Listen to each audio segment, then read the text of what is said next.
Welcome back to the Daughters of the Moon podcast. We're grateful that you can join us for another week. We certainly are. And today we have Suzanne Spooner with us. She does channeling through the art of universal knowing, or TAUK, TAUK for short. And she is also a quantum healing hypnosis technician working with the practice of through Dolores Cannon's official worldwide professional support firm. So welcome, Suzanne. So nice of you to join us today. So thank you very much. Can you tell us a little bit about yourself and how you got started and kind of about what you do, a little bit of a bio? Yeah, okay, I'll try to do a fast one here.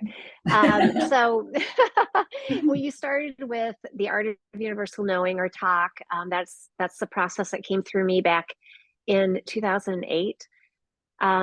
Just as a way of showing people how they can channel using the tools of a pendulum and a chart. Super effective. It's been an online class since I think about 2010. And thousands of people have learned to do it. It's pretty fun. I just got back from giving a workshop in Florida where we taught the whole workshop how to use TAUK, and it was just a blast watching everybody's pendulums moving and getting messages, and it was fun. So that, and I at first I didn't understand really what it was, or what it was meant to be used for, but eventually that became the class. It's now online on my website. Anybody can take it. Super affordable. Nice. And a few years later, I happened to notice Dolores Cannon on YouTube. And like many, she reminded me of my grandma. So that kind of, like, I started paying attention to what she's saying. But I think at that time she was actually talking about ETs, and I was like totally cool with ETs, but it just wasn't really my jam at that time. So I just kind of filed her away, and about a year later she popped back up into my purview. And that time she was talking about, I believe, Convoluted Universe book 3 had just come out. So she was talking about that, and in her Convoluted series, every chapter is a client's lifetime in many different times and forms, energy, and historically different times. So that really got my attention. And I wanted to have a session with her like everybody did at the time. This was back in 2012. And so I booked that session. It was a couple years out. And then I realized that she taught how to do this hypnosis. And I thought, why not? I kind of want to learn it. And I never had done hypnosis before, had no background in it, and went off to Arkansas where she was teaching the class, and just fell in love with the process and with her. And shortly afterwards, I ended up assisting her, which was amazing, and allowed me to sit in the back of the classroom and just hear her over and over again, which my brain likes repetition. So it gave me some private time with her to ask questions, because I'm very super curious like she is. And she was amazing. It was so fun to get to know her. And then when she passed, I assisted her daughter, Julia, and we went around the world like Dolores had, teaching QHHT. And it's been a magical, amazing road. So still giving sessions, doing a lot of other things too, but I really enjoy the work with the QHHT, and I'm the director of the Forum of Practitioners, our global Forum of Practitioners. Anybody that's taken the class can be part of this, where they can ask questions and continue their learning. So that's another one of the ways I spend my time. Awesome. Yeah, no kidding. And how nice, like that's such a treat to meet and study with Dolores Cannon. Oh, yes. And and now be able to put that out into the world. And I thought it was interesting with the pendulum, because we both use our pendulums lots. In fact, I just used it this morning drawing some cards, and a couple fall out the deck, and I'm like, this can't all be for me. Yeah. Right. So it's just nice once you get to feel that feeling of what's your yes and no, to be able to use that in so many different aspects of your life. It was interesting too when you said all the pendulums moving and everybody doing it. And I thought, wow, the energy in that room must have been something else, eh? Oh, it was so fun. I have a video of this. It's so hilarious. I could send it to you. So my friend Sarah Bruston Cosme and we do tours to Egypt, and we did this workshop together. It's so much fun. And so we're doing, it was actually a meditation. Sarah was giving a meditation, I believe, to the group. And we're at an Airbnb house that we rented. So it's in the living room of the house, but there's a chandelier in that living room. And as she's doing the meditation, I looked up and the chandelier is moving like a pendulum. Oh, wow. The energy was a bit There's a wild. lot of energy. Yeah. That's amazing. The fun too, eh? But did you leave at the end of the day feeling really up, or did you feel exhausted? Oh no, it was no wait. This group was just such a high vibe group.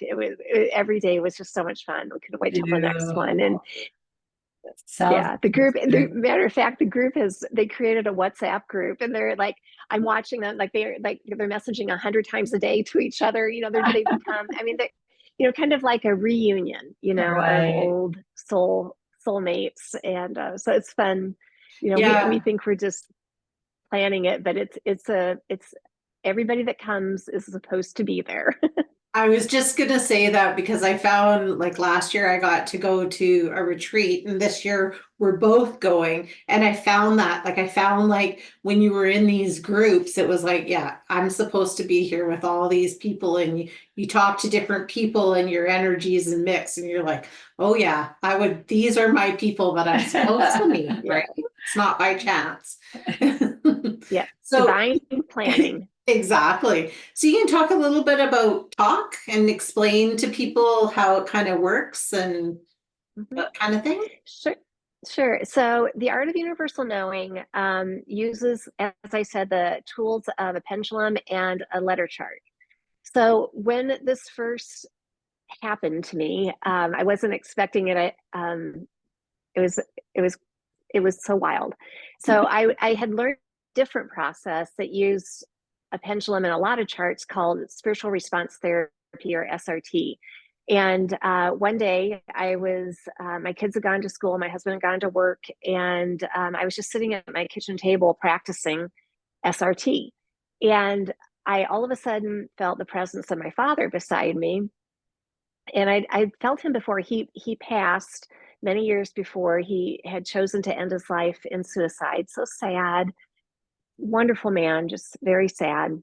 And so he's made himself known to me through the years in some pretty cool ways. But this time I could just really feel him from out of the blue.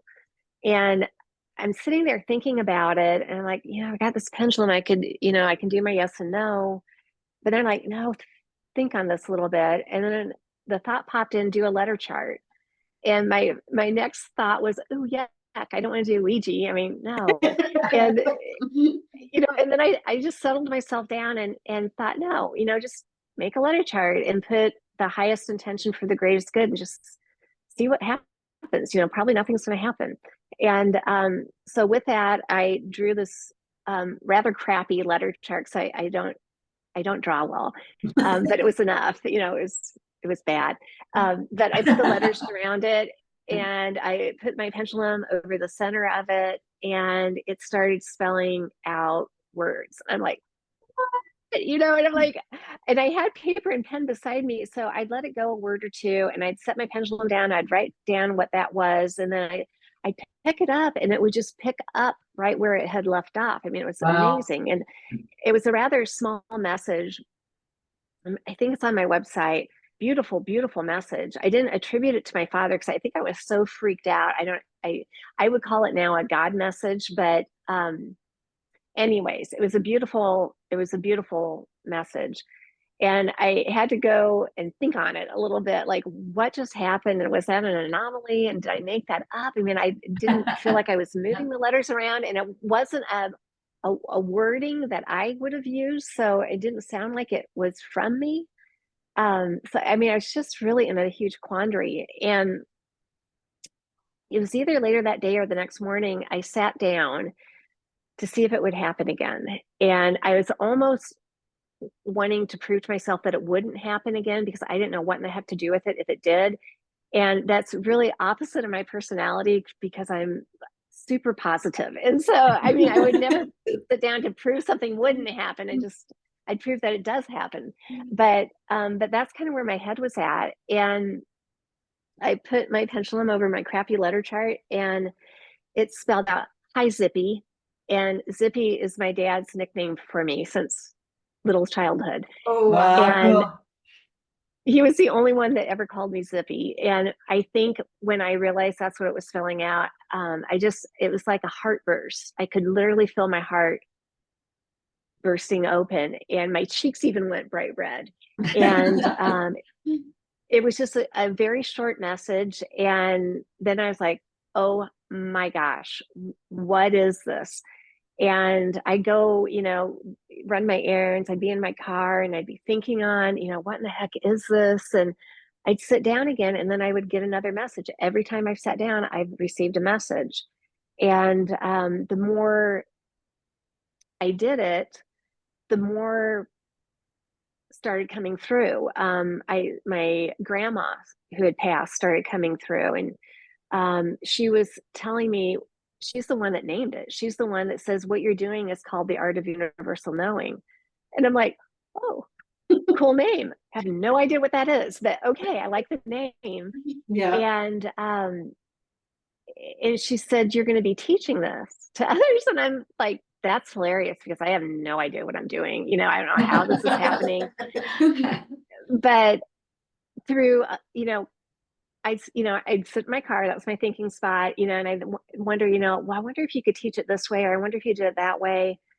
And then I go back and sit and get another message, and they say, okay, about that, now add this in or switch this around, and that will work better. I mean, so it was this really interesting cosmic way of setting up a class. And I found my astrologer's stepson did websites. Now this is way back, right? 2009. I mean, it was such a rudimentary website, but it's what we had. And I had to sit with him and say, okay, I'm going to throw some really wild ideas out your way. So let me know if you can still work with me. And he's like, okay, it can't be too weird because of my stepmom. I got it. And I'm like, okay, here's what it is. And he's like, that's really weird. But I mean, it ended up being so complicated. We had to pull a company in from Canada to help formulate the class. So it actually was, it was really quite a combination of etherical information, data, and me and him. And it worked. So it's just the craziest thing that's how it began. Wow, that's so cool. That is very cool. That is cool. So with that, then you are basically channeling with your higher self, and then it brings people in, or do you like sit down and ask? Because obviously with your dad, you didn't ask; he just kind of popped in for a visit there. Yeah, no, he was my main guy for a long time. The main one that came through. What I just did instinctively, and I still do, and I teach people. This is a good way of doing it. Is when I begin to get a message, I'll first ask who wants to come through. And I just feel whoever wants to come through is probably who I need to hear from, or they've got the information that I need to hear. And so that's the way I've usually set it up. Every once in a while, I'll specifically ask for somebody. But at first, it was mostly my dad, some of my other relatives that had passed. I had a friend who was murdered, sadly, and he and I were doing messages back and forth. And I asked him what it was like for him to communicate this way. And he said, it's like learning a different language energetically from his perspective. So that was interesting. My brother-in-law, who had passed from cancer, he came through and told me, what his experience was like where he was at. That was beautiful. And my dad was there a lot. One day, my dad, it's really interesting. With my dad, he was a real interesting, deep, amazing man. And we'd have these real deep philosophical lunches when I was in high school and just after. And he was still like that in his messages. It very much felt like his energy as my dad, but it's like he had this broader viewpoint. And it taught me a lot. And so I could ask him questions like, what was it like right after you passed? Because with a suicide, I don't know why people say things that they do, but I had a firm belief that, God's all loving and he wouldn't punish anybody. He doesn't punish anybody. I just don't believe in that. If you're an all loving God, you don't do the other. So, I was already at that time in my life, young 20s, believing that. But at his funeral, one of those high school friends, like, I don't know why he said this to me. And I try to justify that he meant it well, but I don't know how you mean this well. But he says, well, your dad went to hell for killing himself. And I'm like, wow, thanks, that's awesome. But of course, that plants, a worry deep here, deep in the heart, really. Gosh, I hope he didn't, because I hope that's not right. And so that was one of the most healing things that happened right at the beginning. Was I got to ask my dad, what was it like right after you passed? And it was kind of a two-parter. Because he's my dad and he's, very protective. His first answer to that question was, well, I left my body. I went to a beautiful garden. I rested for a while. I talked to God about my life. And then I kind of got busy over here doing some jobs. And then a little bit later, I'd been talking to a girlfriend and we were talking about that message. And she says, ask him what transition is. And I'm like, okay. And so the next time I sat down, I'm like, Dad, Susan wants to know what transition is. And she was meaning from a physical body out. And that's where I got the rest of the story.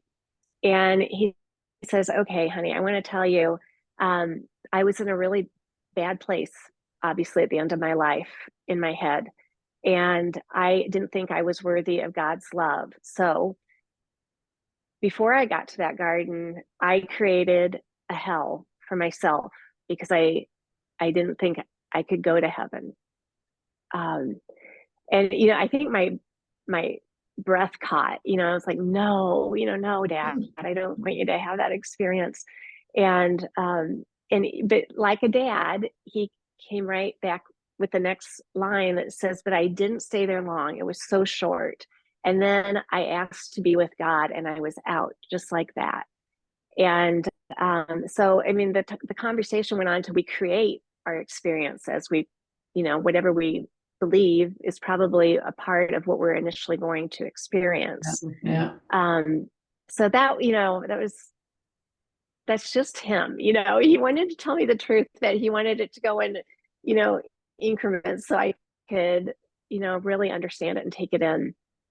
Interesting story. When my brother passed, and he also took his life, and when he passed, I had lots of people saying, oh, so negative things about him. And it was about, I don't know, maybe a month or so after he passed, I was sitting outside at my brother and sister-in-law's home, and she was saying to me, do you ever see Barry? And it was so weird because I looked up and there he was. Oh, right there, and he was like angelic as can be and smiling and so happy, right? So to me, he didn't say anything, but the way that he showed himself showed me that he was fine. And that, Oh, and what you great know, timing. I know, and that I'm okay, Barbie, sort of thing. And yeah, I've moved on to a better place. So that was so refreshing to see it because of the negative comments some people do say, sort of thing, on the hell side or whatever. I mean, he may come back and tell me he was there a little while himself, right? Yeah. But at the time I needed, and my sister-in-law at the time really needed to see him. And so he came in and he proved himself that, yeah, I'm fine. And I'm just like a little angel sitting up here and I'm happy Oh, I to love be, that. right? Yeah. Beautiful. That had to be very healing of the heart too. Absolutely was. Absolutely was. Yeah. So it shows you, yeah. Yeah. I believe Well, it's true that people just say things. they just, I don't think that people think it all the way through when they're saying things. And I mean, that's their perception and Yeah. they're That's so allowed that. true. But yeah, there is some suicide has a lot of negative connotations with it. And, it's, you don't want to fight people when they're saying those things. So that's beautiful that you got that Your and word. you were able to connect in that way and heal your heart that way through that. Cause I think that's really important. And I feel like what you're giving to people with that is really a method for them to help heal their heart as well as, connect. all. And you're getting sage advice from your grandma, naming the program. And Yeah. right. Yeah, that's pretty cool. That's pretty Yeah. cool. It's That's amazing. when we were down in Florida at this workshop, there's a gal who okay, let me think how this went. She received a message. She asked who it's from. It said a grandmother, and it said the name, but the name wasn't familiar to her. And so she, it was a sweet message.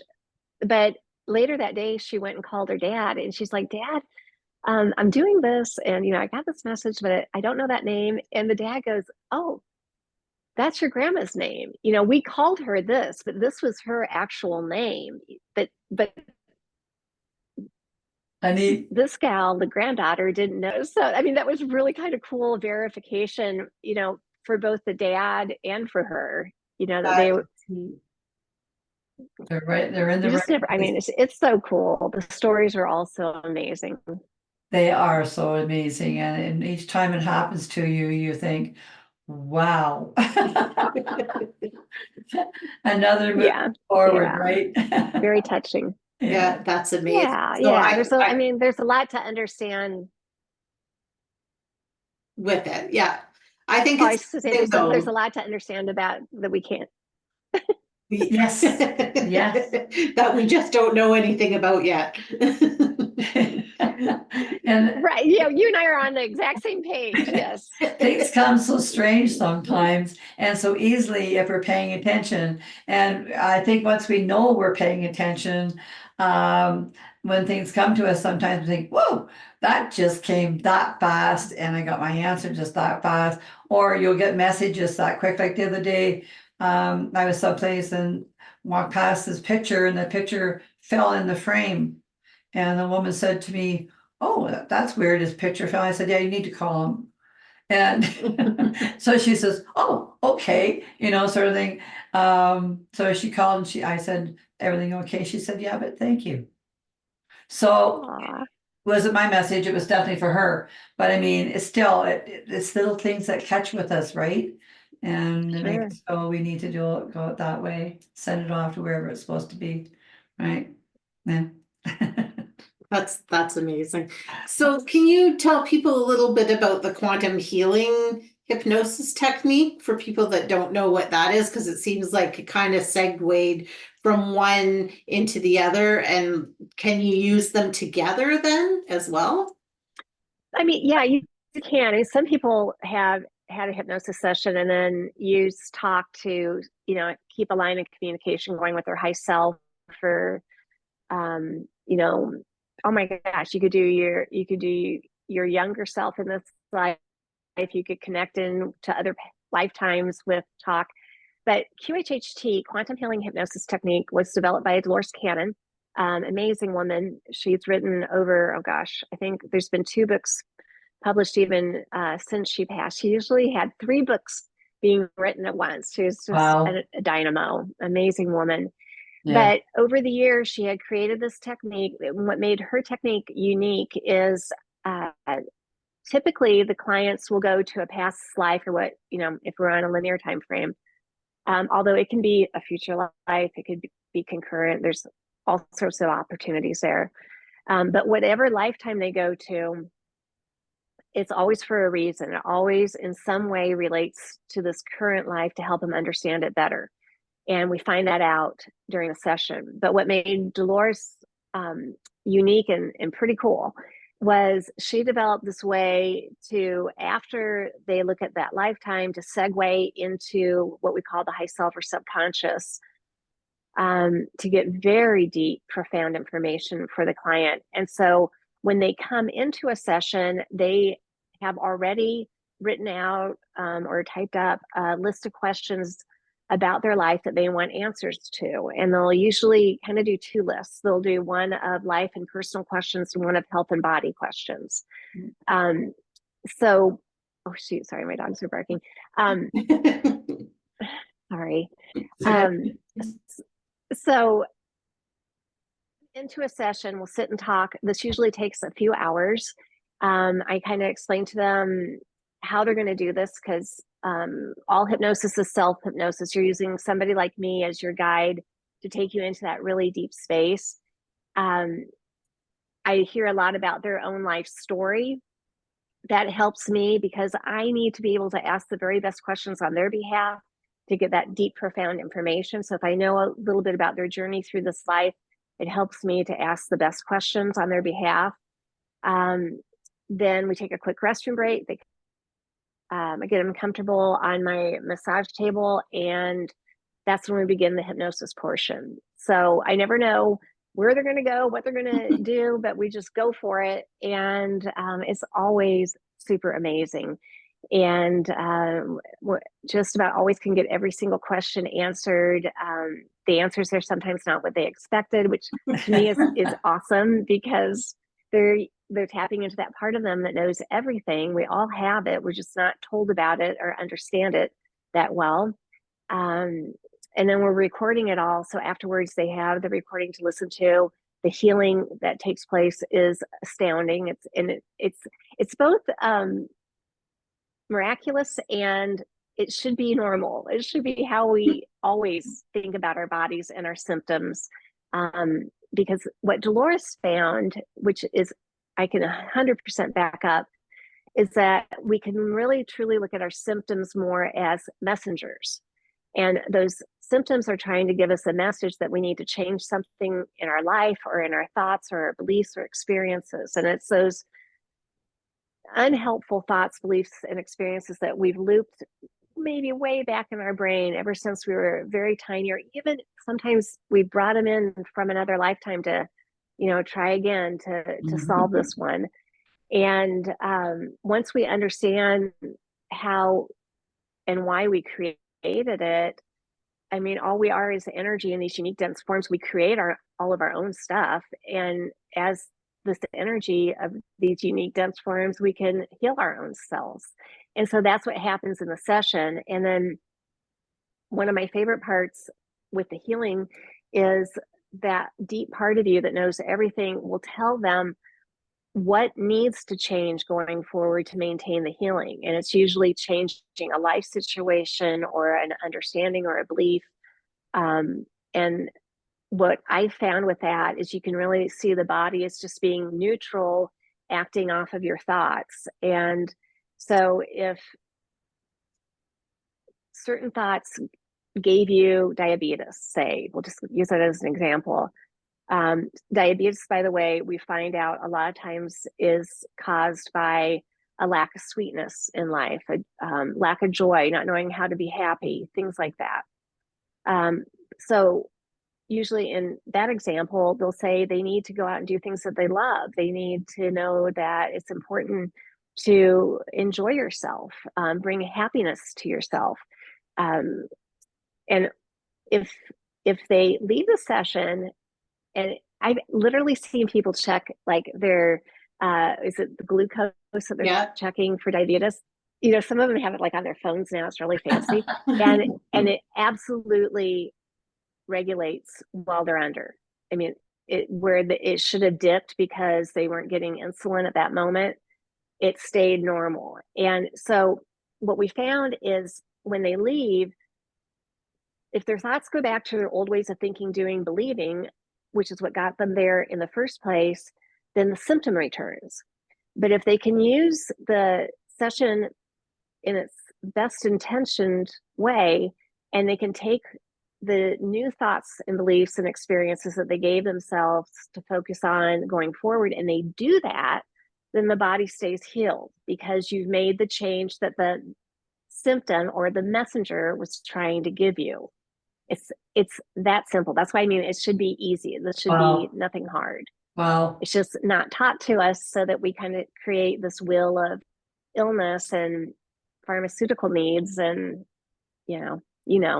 I do know. Totally, I did. Oh, and it's interesting. We were just talking about that before we came on air today. As I said to Mom, I said, "Oh, my knees have been so achy the last couple of days," but just like kind of out of the blue. And I was like, "Okay, like did I do something to make them that way?" I'm like, "No, no. That's a message from my body telling me that I'm afraid to make the next step forward," is what I always believe. So we were talking about that. She verified that for me when I told her the story. So, it's funny because once you bring that into your consciousness too, then you have those tools that you can say, okay, what am I going to do to change this then? If that's my body's reaction, how do I move forward? So could you, after a QHHT session, could you use the talk to further that?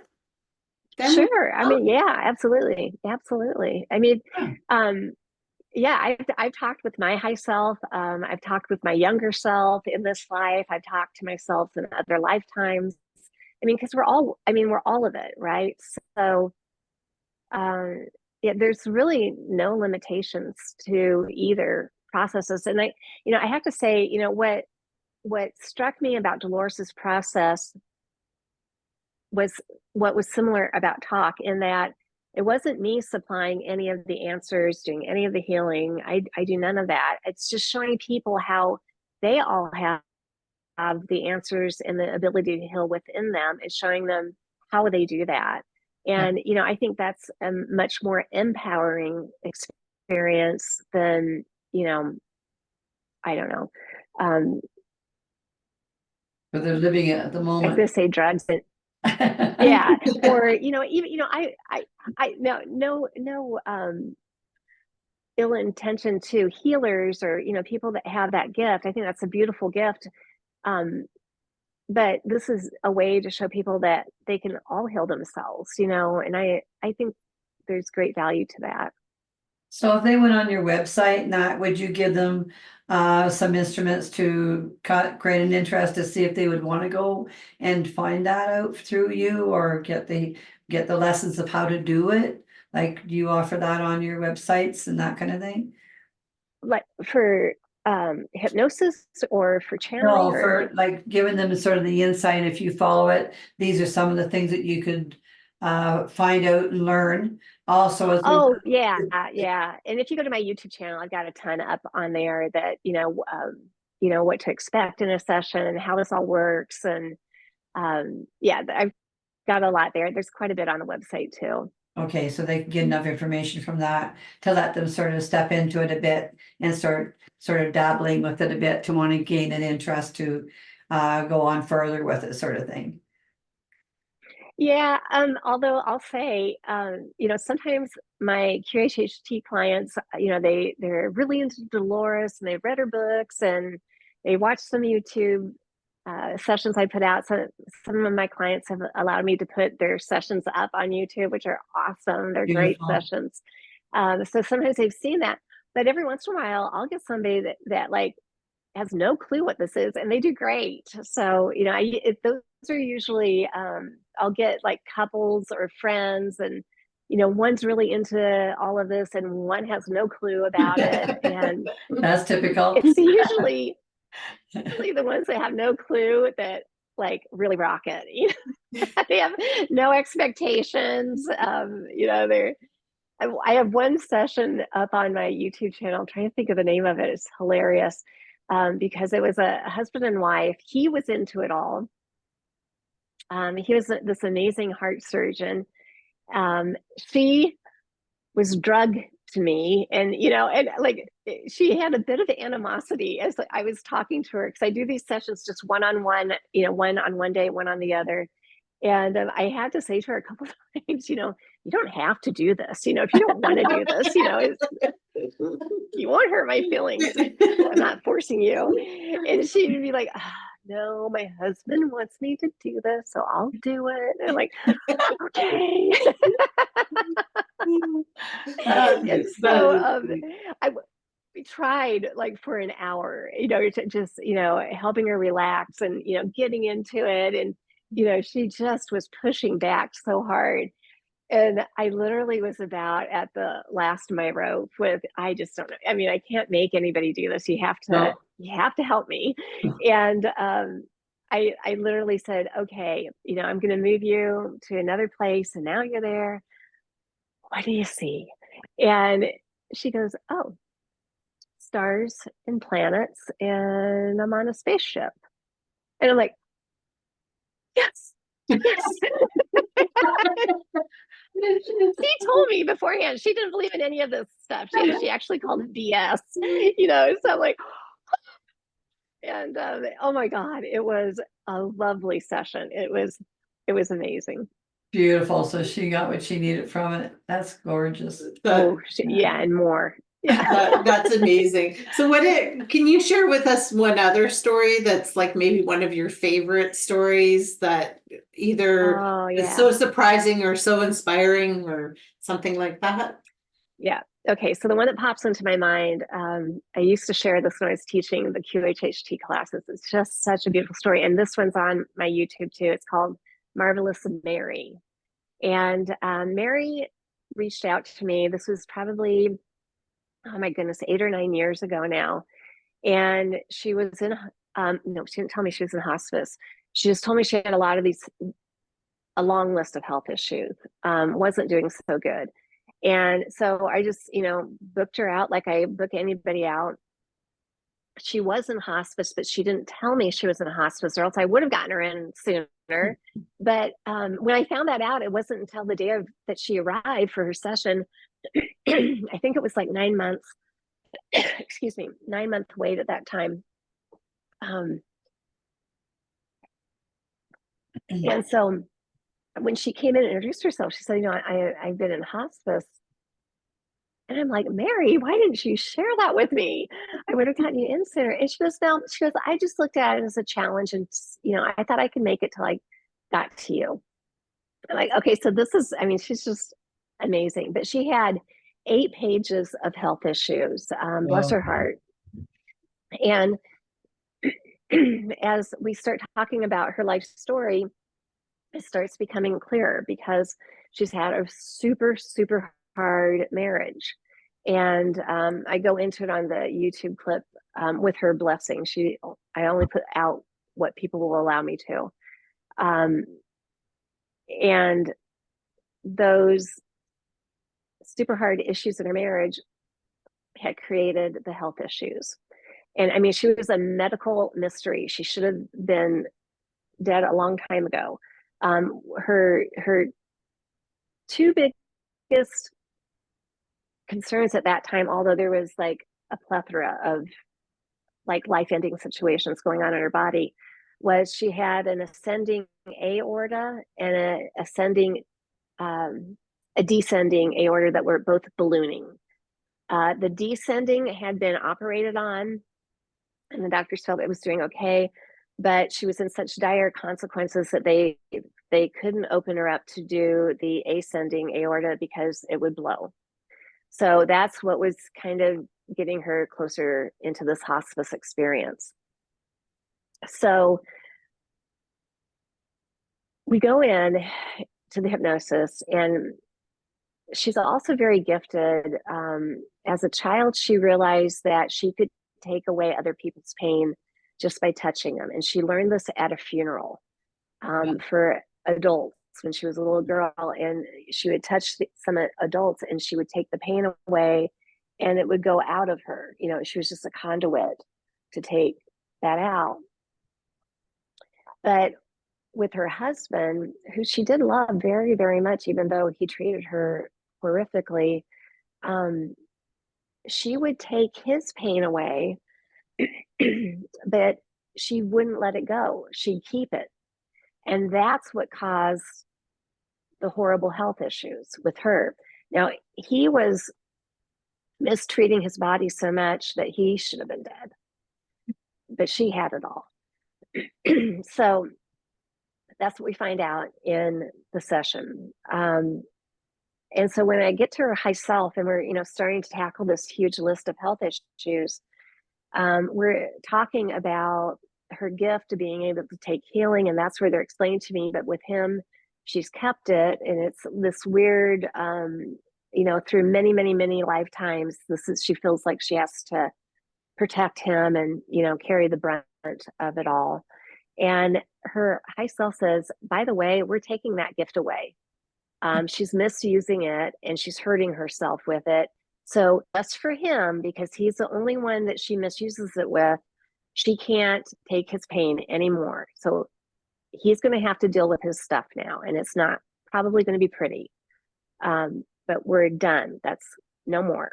And so then they're looking through her body. I mean, I say they, it's her high self and her team. And they're looking first at the descending aorta. And they say, the surgeons did a pretty good job here, but we could fix this up a little bit better. So we're just going to go ahead and do that now. And I'm like, oh, that's cool. How are you doing that? And so they're explaining how they do that. And I'm like, oh my gosh, I have like the best job ever. And then they're looking at the ascending aorta and they say something, and I'm taking notes while they're talking. And I'm like they're saying this something. And I'm like, what did you just say? But they keep going. So I'm just like, I'm writing notes down and I wait, they keep going a little bit. And then they take a breath. I say, hey, wait, go back to that ascending aorta. Did you just say that you're wrapping it with material from another planet? And they said, yeah, that's what we said. I'm like, well, tell me more about this material from another planet. I've never heard that one. And they said, oh yeah, this fabric is lighter than air and stronger than steel. And if a surgeon's scalpel would to touch it, it would shatter the scalpel. And they said, we're bringing it in from another planet. We've used it on a few humans on Earth a couple of times and it's worked.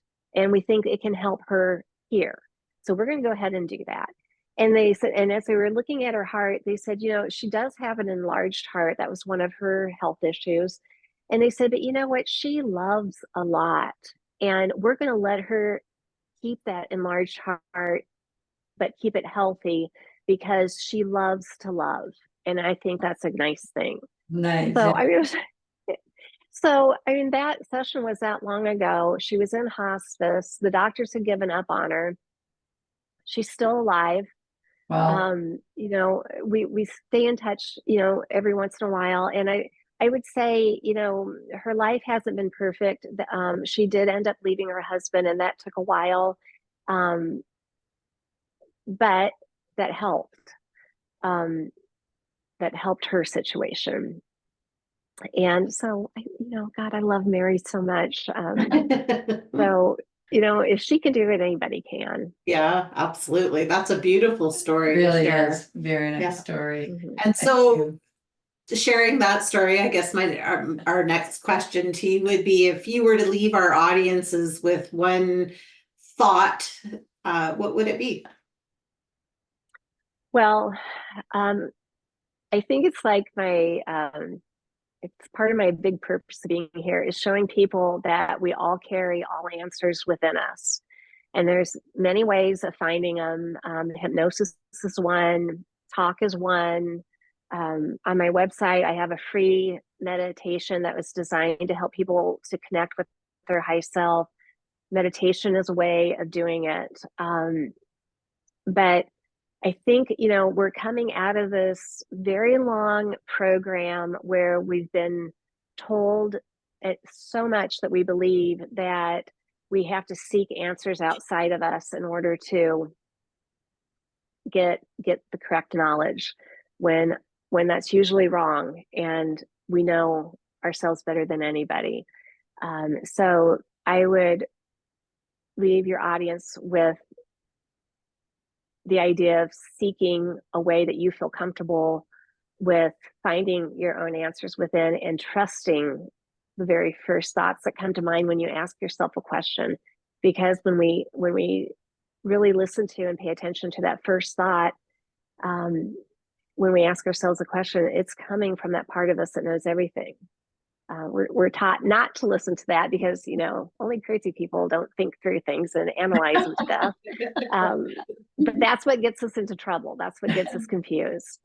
So that's what, my main tip in the hypnosis every single time is, whenever I ask you a question, answer with the very first thought that comes to mind. And the more they do it, the easier it gets and the deeper they go.